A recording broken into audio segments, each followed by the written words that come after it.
Hi, everyone. I'm Jennifer Adkins, Module 8, Internal and External Communication.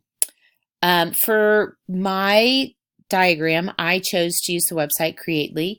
I looked through all the possible selections that we could choose from. This one looked like it was going to be the most user-friendly. I didn't honestly play with all of them. I just opened this one up after I looked through them, and it was very user friendly. So I was very pleased with that. For communication for Trail Ridge Middle School, I broke it down to the internal and external communication. Internal communication consists of between the Board of Education, our administration, our teachers, and then our students. Board of Education mainly happens just to be formal education. I would say their communication comes out in the form of a board meeting, social media, emails. My chart for my informal I broke this down between informal and formal, and I kind of have the formal on the outside and the informal on the other side, and in the middle is both informal and formal, because we can have formal phone calls from administration and the Board of Education, um, but we can also have informal.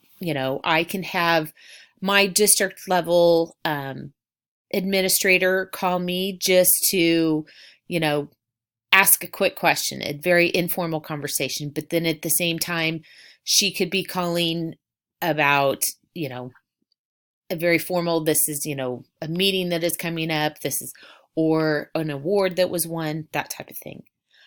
Social media, again, can be a district announcement, or it could also be just where, advertising that,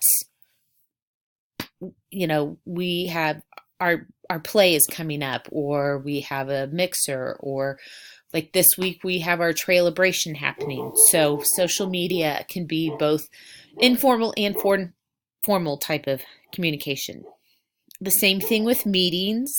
Um,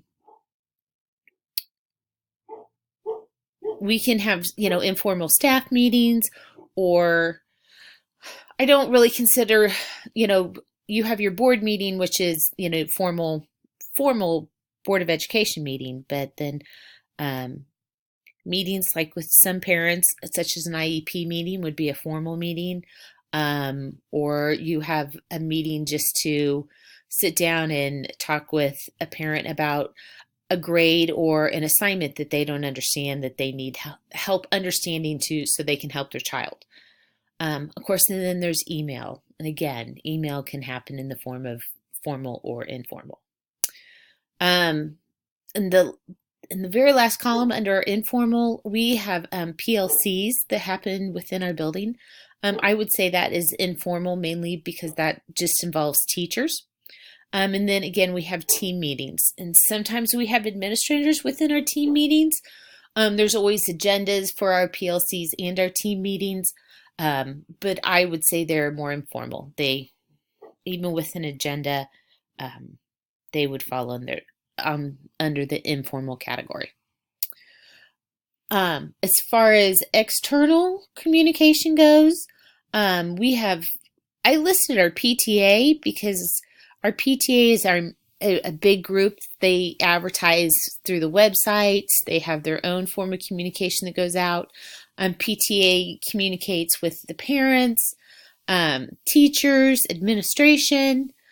Of course, then we have just all the rest of the parents. We have volunteers that come into the building, big brothers, big sisters, community members that also might volunteer.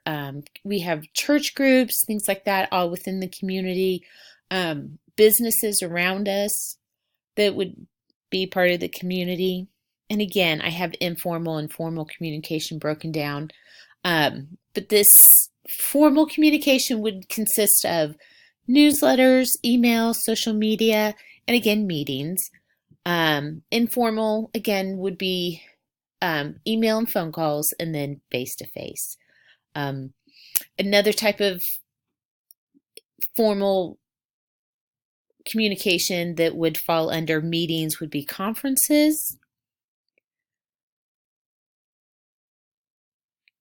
Conferences could be formal or informal, but that would fall under the category of meeting or of face-to-face type of meeting.